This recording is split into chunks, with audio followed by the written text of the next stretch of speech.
Hey, yo, what is up? My name is Logan Paul, controversial YouTube star, boxer, ex-vegan, and now, I guess, podcaster? What? Welcome to ImPaulsive, the most thought-provoking, mentally stimulating podcast on the planet. This is the reason why I stepped away from ImPaulsive, like the true reason. Yeah, Mac, if you noticed, 2 minutes into this podcast, has left us. We had to actually kick George off the ImPaulsive Podcast immediately after giving him shares in the ImPaulsive Podcast. Unfortunately for him, we've revoked his shares. We've kicked him off the podcast.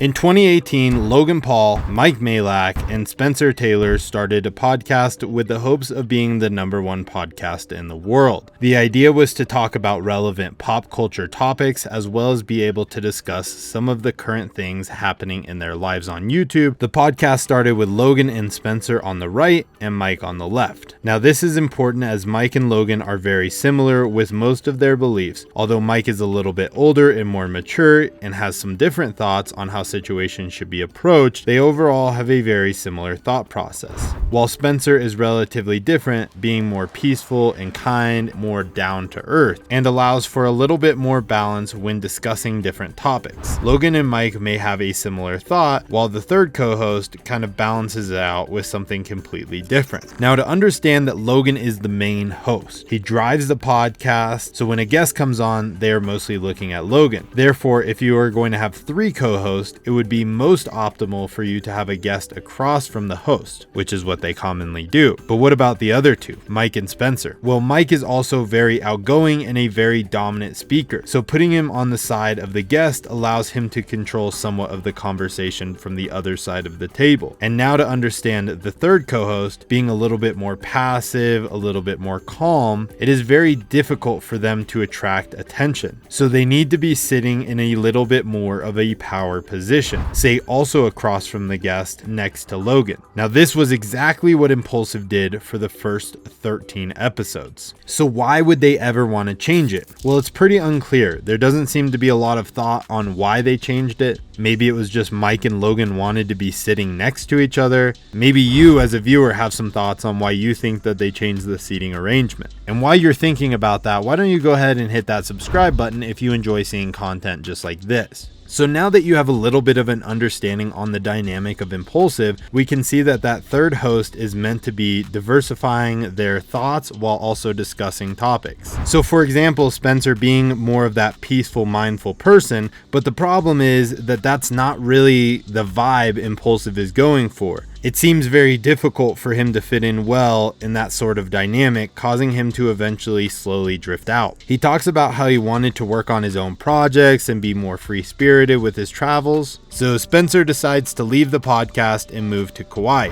It's deep, man. Like, it's deep. I went to Kauai for New Year's, and when I was out there, I met a group of people that I really fuck with. And I've been in LA for 5 years. Like, dude, this place is like, it's just not motivating me anymore. I feel like spiritually I need something new to like really dive into. From then on, Mac joins the podcast, who was Logan's friend since the first grade and roommate in the Maverick house. Mac had the shortest tenure of the third host because he decided he wanted to pursue a career as an artist and decided to move back to Ohio. And from an outside perspective, it didn't seem Mac was a good fit for ImPaulsive for the same reason Spencer was not, as their interests were just too different from what the topics they wanted to talk about on the podcast were. There is even a point on the podcast where Mac is trying to go on about his live stream where he painted a picture for 24 hours, and Mike decided that it was time to have a little talk with Mac on the podcast. Overall, just about how Mac didn't really have a good understanding and was constantly missing the points of what the podcast was about. Guys, I literally was exhausted for 48 hours afterwards. You know how hard it is to paint something that big? I can't say I do. I can't either. It's hard. Okay? Yeah, a lot of bending over, a lot of putting your fingerprints down. A lot of fingerprints. I recommend it. Logan, you said anyone could do that. What do you think? You still think someone could do that after I finished? I think a baby could do it. Really? You're not cut off because you aren't able to speak or the people are loud. You generally miss the cultural point of talking about stuff that people want to hear about. I'm sorry. I'm not to be a dick to you today, but I don't You're think not. there's a I'm listening to single what you're saying. listener to this show right now who wants to watch a 24-hour live stream of you doing sponge painting. But even as a viewer, we could see that this was kind of strange, and it didn't really make sense for why he was even on the podcast in the first place, other than the fact that he was just another guy in the house. He had some very interesting points for sure, but it didn't feel great on this kind of podcast that was more about pop culture. So after a few short months, Mac decided he was going to move away from Impulsive to bigger and better things. Now we move to George. George stood in for the Tekashi 6ix9ine podcast, which was a huge success. The audience loved him, 6ix9ine loved him, and Logan and Mike loved him. George was doing really well, but we could see that things started to crack. They would have little arguments here and there, nothing major, but it seemed more serious than just when Logan and Mike would bicker. George is also a devout Christian and loves to talk about his faith, which is good. A majority of the Impulsive audience really seems to enjoy that, as well as Logan and Mike seem to be okay with it. Until Logan had this to say about George talking about his religion. What makes you think I'm going around condemning people? That's what I want to know. Because you always put that on me.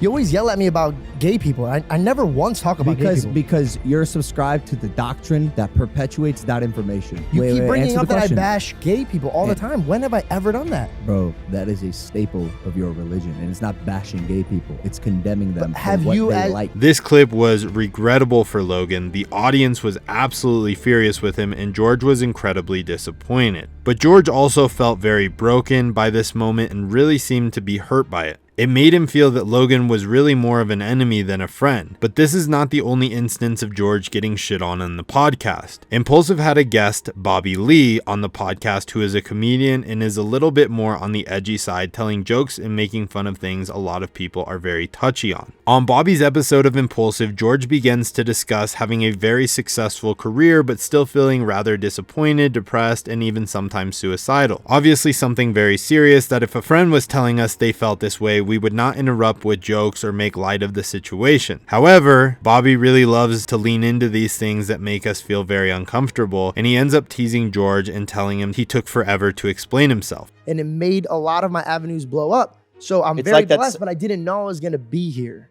So It's like that's. You done? It was just a long monologue. He was just waiting. And let me just say something. I loved what you were saying. It was just very long. That's usually me. That's usually. But I got what you're saying, and you really inspired me, George.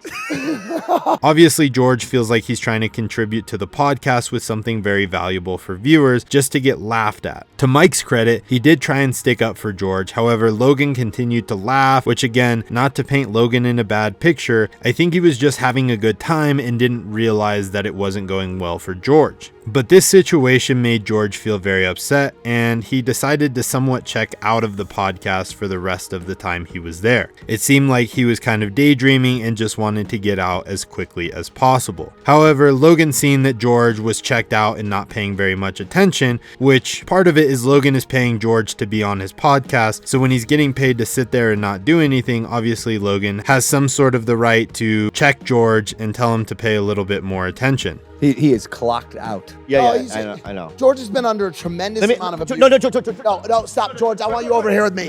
George, I want you over here with me. Chase him down. Go. You find him. George, no, go get him. Never coming back on to the Bobby Lee podcast. Now, I'm sure if you put yourself into George's situation after being embarrassed and laughed at and then called out, you would just want to give up as well. Maybe on a normal day, you would have a couple of good comebacks and kind of joke and laugh it off, but other days you might just feel like it's too much, you just want to give up, you were already having a rough day, and I think this is exactly how George was feeling. A few weeks later, Logan went on to Bobby Lee's podcast and ended up calling George on FaceTime. This was that conversation. Hi, George. Hi. Hello. Hi. I want to apologize for my behavior on your podcast. I feel like I was a little... Bobby Lee, you shut your mouth. I'm apologizing to you. I left you. You were our guest. And I left you, Bobby. This is good. I will forever regret that for the rest of my fucking life. There's not a day where I will lay my head on that pillow and not know that I disappointed a prince that does stand up like you. Do you have any idea how ashamed of myself I am? Wow. Wow. Oh my God. Of you Well, I'm gonna. So sorry. Thank you. Please don't Thank you even for saying that. apologize to me. But I want to pull back my apology then.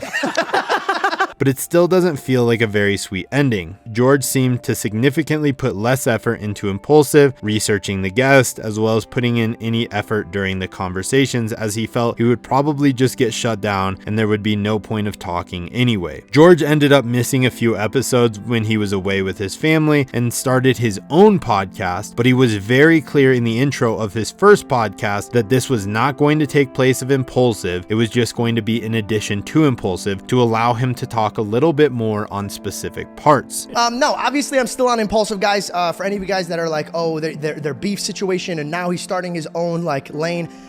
I decided to do this less than 20 hours ago. And the reason was this. We had a lot of content lined up for 2023. But then right before we shot it, I hated it. And I realized, I'm like, dude, this isn't me, bro. Like, I wanna focus on things that I care about. So at this point, it didn't seem like George had any idea that he wasn't going to be on the podcast anymore. He was just doing this so he could have his own outlet, but oftentimes that's how these smaller creators get started, with some sort of big break. For George, we'll call it Impulsive, and eventually you want to diversify and become your own person and your own creator, and you decide to move to your own platform. Whether you think this is a good thing or a bad thing, it's just something that people tend to do. So now we fast forward and understand George is no longer on the podcast. There's some sort of bad blood between the two that they're not willing to talk about publicly. So what's next for Impulsive? If we look at a lot of other podcasts, we see usually they're hosted by 1 or 2 people that run the show. So I would highly recommend for Impulsive to move forward with just Mike and Logan. I understand that they want the soft spot and somebody to be on there that has a little bit of a different perspective, which I also think could work. It has to be somebody comfortable sitting back, but then also somebody aggressive when the time is right. And those characteristics aren't very common to find in the same person.